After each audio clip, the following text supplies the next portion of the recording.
उसकी script Myanmar में लिखी गई है, यानी स्क्रिप्ट लिखने वाले अब भारत में नहीं बचे हैं। वो लोग जो लाल किताब लेकर के घूमते हैं, संविधान की दुहाई देते हैं, आप उन्हीं के मुख से सुन लेंगे कि काश नेपाल वाली बात हो जाती। लोकसभा चुनाव से पहले ये धमकियां देना कि अगर नरेंद्र मोदी फिर से प्रधानमंत्री बने तो इस देश में दंगे शुरू हो जाएंगे। आज का भारत अमेरिका को भी झुकने को मजबूर कर रहा है। आज का भारत पाकिस्तान से नहीं लड़ता है, आप भिड़ रहे हैं सुपर पावर से। देश का युवा, ये जेनजी वाले, ये पढ़े लिखे सोशल मीडिया इस्तेमाल करने वाले, इनको क्या पता नहीं है आप क्या करने जा रहे हैं? वो भी वोट चोरी है, कह दिया राहुल गांधी ने मीडिया से बात करते हुए। एक उदाहरण पेश कीजिए, देखिए यहां हमने करके दिखा दिया, इस राज्य को हमने विकसित बना दिया। अब आपकी बारी है, बनाइए ना, क्यों नहीं बात करते हैं?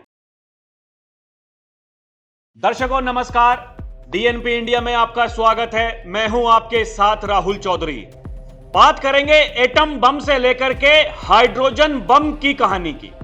नेता विपक्ष राहुल गांधी जो लगातार पूरे देश में माहौल बना रहे हैं, ये कह रहे हैं कि बीजेपी पार्टी चुनाव आयोग से जुगाड़ करके सत्ता में बैठी है। देश के प्रधानमंत्री वोट चोरी करके वो प्रधानमंत्री की कुर्सी पर बैठे हैं। वो पहले एटम बम लेकर के आए थे, उसके बाद में वोटर अधिकार यात्रा पे निकल गए, उसके बाद में विदेश दौरे पर गए, बताया जा रहा है कि मलेशिया गए थे, और वहीं से हाइड्रोजन बम लेकर के आए हैं। लेकिन हाइड्रोजन बम अभी मार्केट में नहीं आया है। उससे पहले जो एटम बम वो लेकर के आए थे, खबरें हैं दर्शकों कि उसकी स्क्रिप्ट म्यांमार में लिखी गई है, यानी स्क्रिप्ट लिखने वाले अब भारत में नहीं बचे हैं, वो विदेशों में हैं। कहा जा रहा है कि इसीलिए विदेश जाते हैं नेता विपक्ष बिना किसी को बताए। तो यह कहानी कहां जाकर थमेगी? सवाल यही है।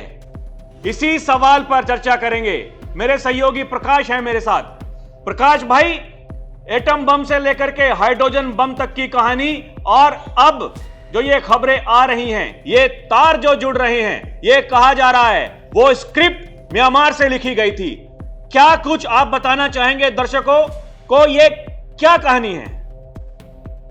राहुल जी देखिए, राहुल गांधी लगातार ये बोलते रहे कि मेरे पास एटम बम है, मेरी टीम तैयार कर रही है, 6 महीने से हम लोग लगे हुए हैं। कौन सी टीम थी? कहां की टीम है? कौन लोग हैं उसमें? अब लोगों का नाम भी आ ही जाएगा। तो टीम दरअसल भारत की तो है ही नहीं।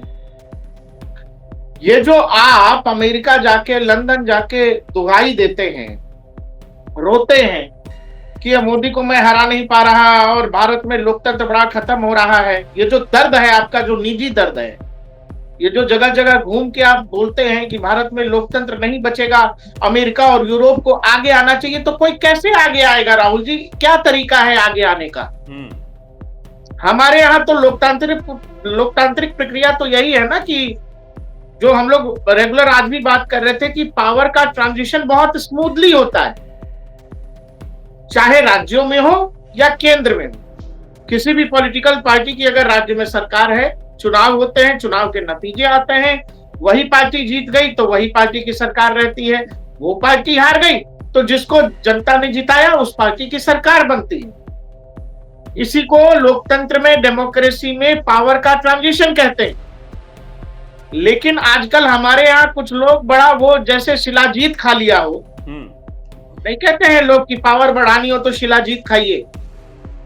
जो लोग गुप्त रोग, बाकी इन लोगों से जिन लोगों को परेशानी होती है, कुछ लोग नेपाल, बांग्लादेश, म्यांमार की तस्वीरें, श्रीलंका की तस्वीरें इन लोगों के पास जब आई, इन सब में जैसे एकदम से पावर का संचार होता है।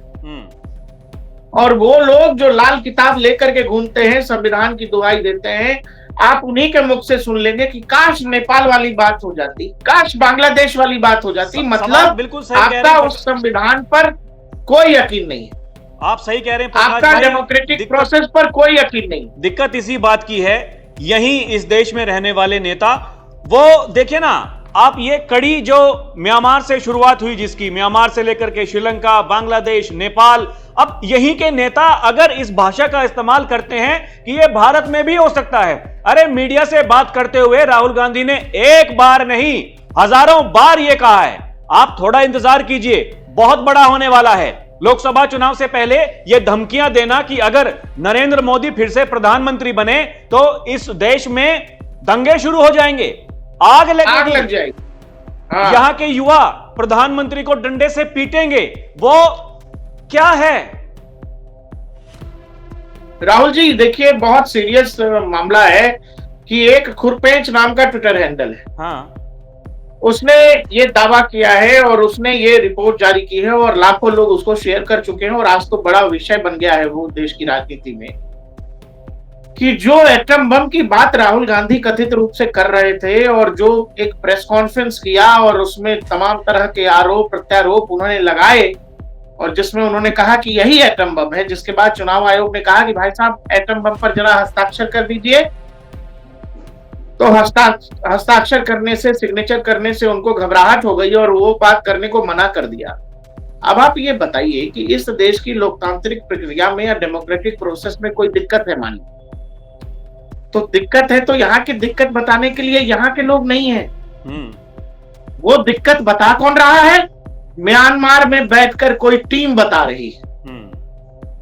कोई CNN की पत्रकार है जो साउथ एशिया कवर करती है, वो बना रही है वो PPT जो राहुल गांधी देश को सुना रहे हैं।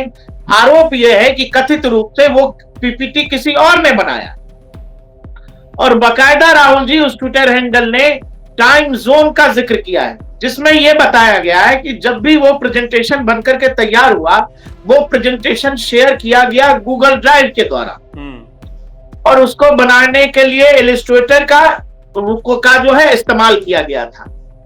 जिस भी सॉफ्टवेयर से वो सारा मामला तैयार हुआ, उस मामले को बनाने के बाद वो जब भी आपने फाइल सेव किया होगा तो जो क्रिएशन डेट और समय आता है वो उसी टाइम जोन का है जिस टाइम जोन में वो चीज बनी।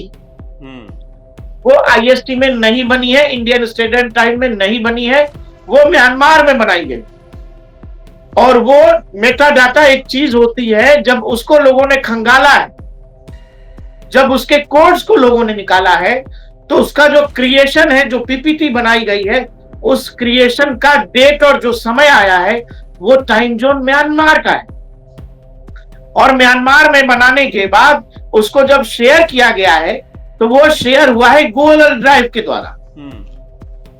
मतलब भारत में जिन भी लोगों को भेजा गया होगा वो गूगल ड्राइव से भेजा गया है और गूगल ड्राइव से भेजने के बाद भी जो मेटा डेटा है राहुल जी, जो टाइम जोन का जिक्र है, वो टाइम जोन नहीं बदलता है। मतलब आपके जन्म की तारीख और समय नहीं बदलता है, वो रहेगा वही जहां आप बनाए गए।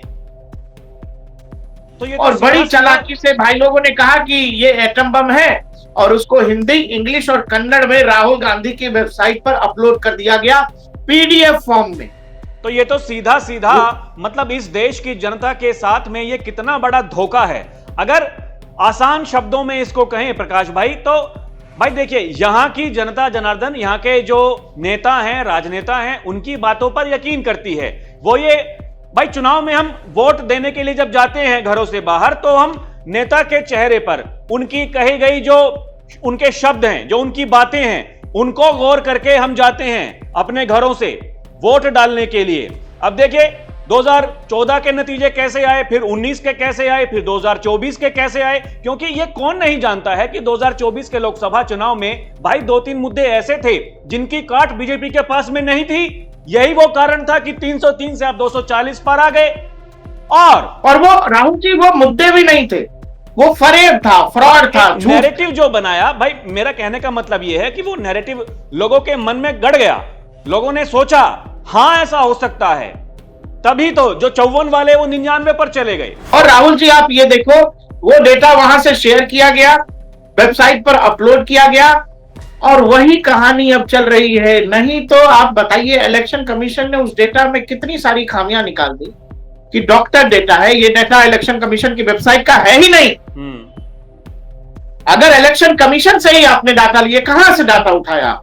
हाँ वो तो यही, तो ये डाटा पहले से फॉर्ज है, यानी कि वेबसाइट पर लेकर के आए हैं, यही तो बता रहे थे। अभी भी जगह जगह जाकर के घूमते फिरते हैं जहां वहां यही बताते हैं ये जो हमने डेटा लिया है, जो हमारे पास में आंकड़े हैं, वो चुनाव आयोग का डेटा है। चुनाव आयोग कहता है अगर है लिख के दीजिए, लिख के देने के लिए तैयार नहीं है। कह रहे हैं कि देखिए भाई साहब, मैं तो राज परिवार में जन्मा हूं, क्योंकि मैं तो गांधी परिवार का वंशज हूं। कहां ये जा रहा है कि इलेक्शन कमीशन जिन भी इलाकों में महाराष्ट्र में वोट बढ़े उन जगहों पर बीजेपी जीत गई। हाँ, अरे तो आपके इलाके के जो विधायक हैं जिनको हारने के बाद सर्टिफिकेट नहीं मिला होगा, उन लोगों ने आपत्ति क्यों नहीं दर्ज की? हाँ, समय था ना। वहां तो बाकायदा मेंबर्स होते हैं, उन्होंने क्यों कुछ नहीं कहा? ये दरअसल इलेक्शन कमीशन का डाटा था ही नहीं, और यही कारण है कि आपने अपने दावे पर मुहर नहीं लगाई और आप ये वेग में चलाते रहना चाहते हैं। और कल को जब एक समूह, एक झुंड सड़कों पर उतर आएगा आपकी बात मानकर कि अरे देश के इतने बड़े नेता कह रहे हैं कि देश में वोट चोरी हो रही है, वो भीड़ जब सड़कों पर आ जाएगी, आप इस देश को कह दोगे कि इस देश का युवा बहुत परेशान है। हाँ, वही इस तो देश नाटक की देखने जनजी को जो मिलता है नेपाल में, ये जेंजी करते फिरते हैं ये लोग। अरे किसी को समझ में नहीं आता है क्या? कोई देश का युवा, ये जेंजी वाले, ये पढ़े लिखे सोशल मीडिया इस्तेमाल करने वाले, इनको क्या पता नहीं है आप क्या करने जा रहे हैं? अरे ठीक है, भ्रष्टाचार है, सरकार है, देश की संसद को आग लगा देंगे आप, वहां के मंत्रियों को पीट पीट कर मारेंगे आप। ये अरे कहां जायज है? पूर्व ये कौन लोग प्रधानमंत्री की हैं? पत्नी को जला दिया। बताइए। आप इसी तरह की व्यवस्था देश में चाहते हैं, भारत में चाहते हैं? आपकी इच्छा तो वही है, क्योंकि आप तो खुले रूप से कह रहे हैं कि इंडियन स्टेट के साथ आपकी कोई जंग है। आप ये खुले तौर पर कह रहे हो कि इंडियन स्टेट की जितनी इंस्टीट्यूशंस है वो सारे मैनेज हो गए। आप गिड़गिड़ा रहे हैं, आप एक व्यक्ति को जब हरा नहीं पा रहे हैं, देश की जनता का भरोसा जब आप जीत नहीं पा रहे हैं, तो आप दुनिया की ताकतों के पास, जिनका ये इतिहास है कि वो रिजीम चेंज करती हैं, आप उनके पास भारतीय लोकतांत्रिक व्यवस्था में दखल देने की सीधी गुहार लगा रहे हैं, अमेरिका से यूरोप तक। आप उनसे कह रहे हो कि आप लोग लोकतंत्र के प्रहरी हो, आप कैसे ये सब देख रहे हो? और ये अमेरिका से लेकर के लंदन तक आप ये जा जा के बोलते हो खुलेआम, और फिर आप कहते हो कि हमारे पास एटम बम है, अब हाइड्रोजन बम है, अब एक और बम हम लाएंगे। क्या बम है वो? दर्शकों, किसी भी व्यवस्था में, कैसे भी देश में युवाओं को भड़काना, छात्रों को बड़गलाना बहुत आसान काम है, और ये बार बार पिछले कई सालों से, राहुल जी देखो, ये कोशिश हो रही है। 6 साल से तो एनआरसी का आंदोलन भाई। देखिए 370 जब हटाने की बात हुई थी, जब दूसरा कार्यकाल शुरू हुआ प्रधानमंत्री मोदी की सरकार का, तो सबसे पहले उन्होंने कहा कि भाई साहब 370 को हटा रहे हैं। क्या कुछ नहीं कहा गया? दंगे होंगे, आग लगेगी, ये हो जाएगा, वो हो जाएगा। क्या हुआ? वहां कामयाब नहीं हुए। उसके बाद में आप देखिए, क्योंकि देखिए सरकार की एक प्लानिंग होती है, सरकार कुछ भी अगर काम करने जा रही है प्रकाश भाई, तो देखो राहुल जी, ये सीधा मैसेज है। राहुल गांधी जो बार बार कह रहे हैं वो सीधा एक मैसेज है, जो अब इसमें बोलने बताने में कोई परहेज नहीं होना चाहिए, कि ऐसा लगता है कि दुनिया की कुछ ताकतें जो लगातार प्रयासरत हैं कि भारत में रिजीम चेंज हो जाए, क्योंकि आज का भारत अमेरिका को भी झुकने को मजबूर कर रहा है। आज का भारत पाकिस्तान से नहीं लड़ता है, आप भिड़ रहे हैं सुपर पावर से। तो ऐसा लगता है कि देश में कुछ पॉलिटिकल पार्टियां या पॉलिटिकल शक्तियां जो हैं रिजीम चेंज ऑपरेशन का हिस्सा हो गई हैं। ये एक साल में आप अपोजिशन के लीडर हैं, 40-40, 50-50 विदेश की यात्राएं हो रही हैं। किससे मिलते हैं, कहां जाते हैं, क्यों जाते हैं? नहीं, विदेशी यात्रा कीजिए, कोई दिक्कत नहीं है भाई। नेता विपक्ष है आप, संवैधानिक पद है आपके पास में, लेकिन जाने से पहले वो सूचना तो आप जारी करेंगे। आप अपनी सिक्योरिटी को क्यों नहीं लेकर के जा रहे हैं, जब उसी सिक्योरिटी को आप एक बड़ा मुद्दा बना रहे हैं? आपके नेता ये बाकायदा ट्वीट करते हैं सोशल मीडिया पर कि हमारे नेताजी के साथ में सुरक्षा का खिलवाड़ किया जा रहा है, उनकी लोकेशन बताई जा रही है।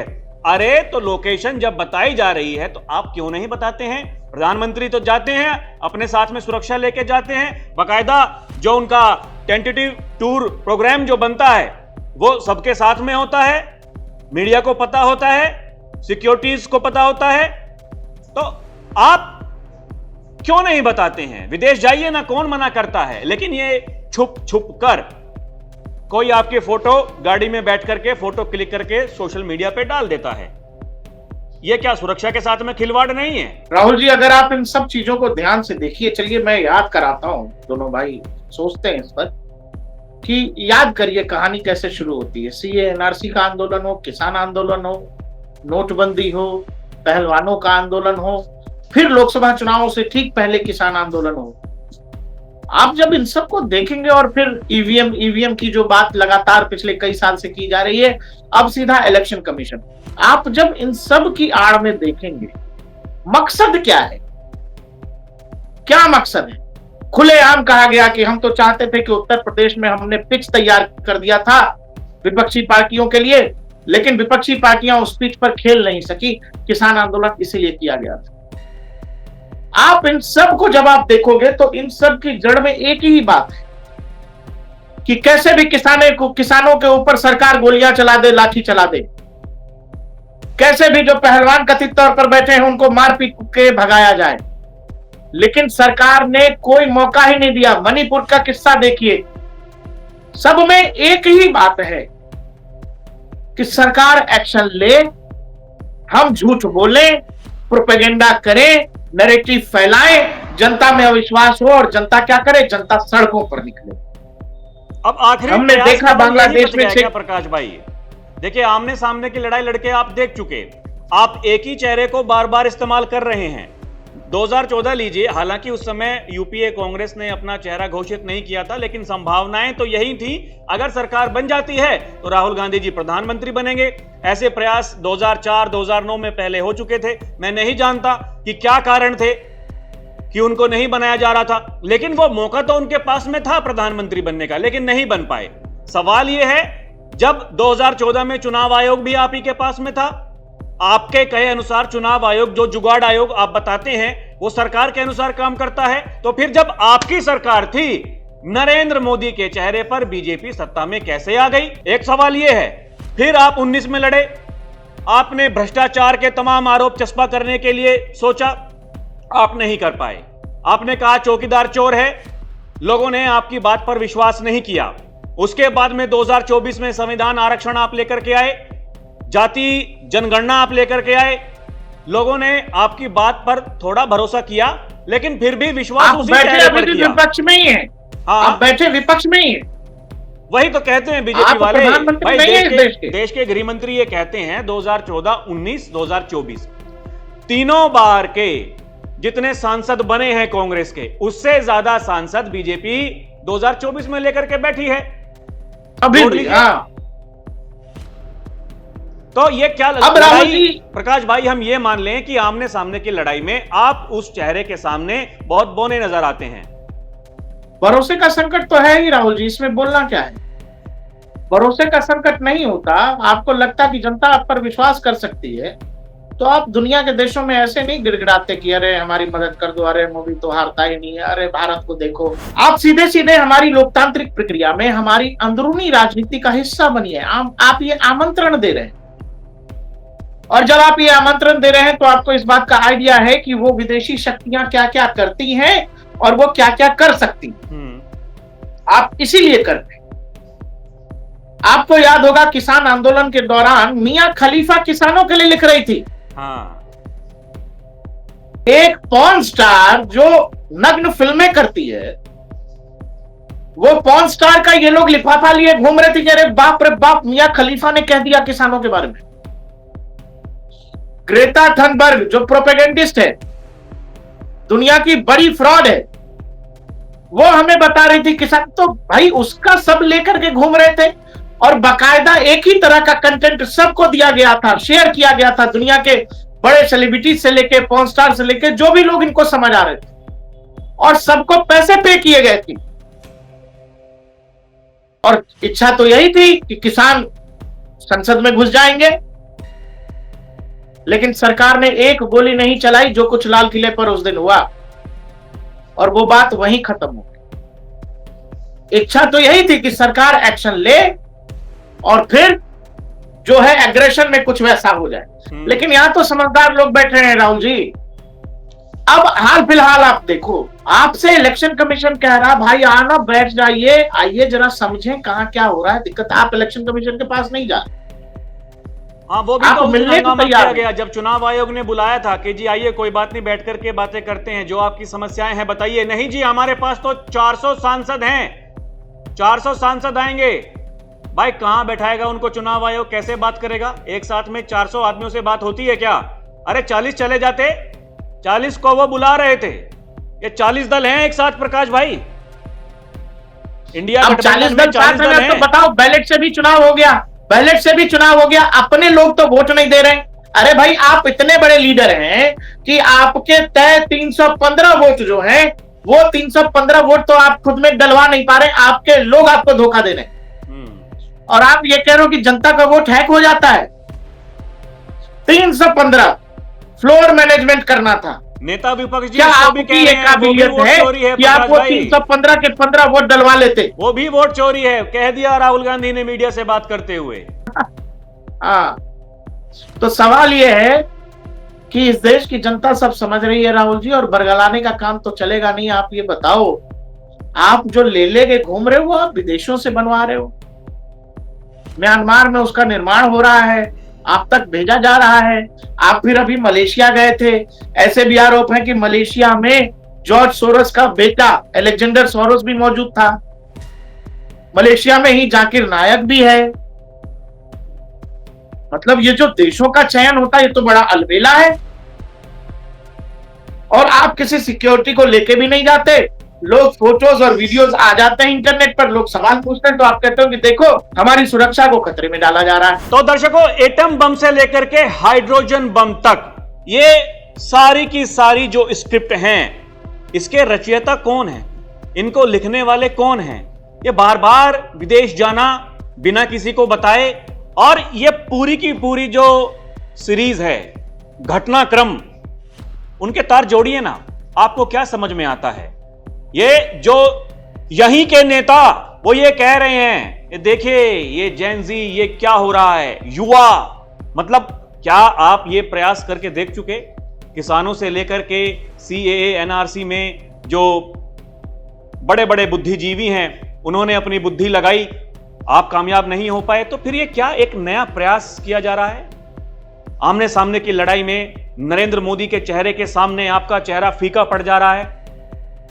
वो भले ही कितना भी चमकता हो, लेकिन जब चुनाव की बारी आती है, लोग सरकार जब चुनते हैं, किन मुद्दों पर चुनते हैं, किस चेहरे पर चुनते हैं, यह तो सवाल है। क्या आपको लगता है कि जो जमीनी मुद्दे हैं वो आपकी पकड़ से बाहर हैं? इसीलिए आप ये एटम बम, वोटर अधिकार यात्रा, भारत जोड़ो यात्रा, हाइड्रोजन बम, ये सारी की सारी सीरीज आप लेकर के आ रहे हैं। क्या साबित करना चाहते हैं? इससे क्या होगा? आप चुनाव आयोग पर सवाल उठा रहे हैं। 99 सांसद आपके हैं, आपके सहयोगी जो जुगाड़ आयोग बताते हैं चुनाव आयोग को, 37 सांसद उनके हैं, तीसरी बड़ी पार्टी है। यह कैसे संभव हो गया? आपका परिवार तो चला जाता है संसद में, सारी जो जरूरतें आपकी वो पूरी हो रही हैं, जहां आपकी सरकारें हैं वहां कोई दिक्कत है नहीं, आप अपनी सरकार चला रहे हैं। आप कहते हैं महंगाई है, बेरोजगारी है, एक तो उदाहरण पेश कीजिए जहां आपकी सरकारें हैं, एक उदाहरण पेश कीजिए। देखिए यहां हमने करके दिखा दिया, इस राज्य को हमने विकसित बना दिया, अब आपकी बारी है, बनाइए ना। क्यों नहीं बात करते हैं? विकास के बारे में बात क्यों नहीं होती है? विकसित भारत की बात करते हैं देश के प्रधानमंत्री, आप क्यों नहीं कहते हैं हां बनेगा भारत? अरे आप तो कहते हैं कभी नहीं बन सकता विकसित। दर्शकों, आपको क्या लगता है हमें कमेंट करके जरूर बताइएगा। अभी के लिए इतना ही। आप देखते रहें DNP इंडिया, हर खबर भरोसे के साथ। नमस्कार, जय हिंद।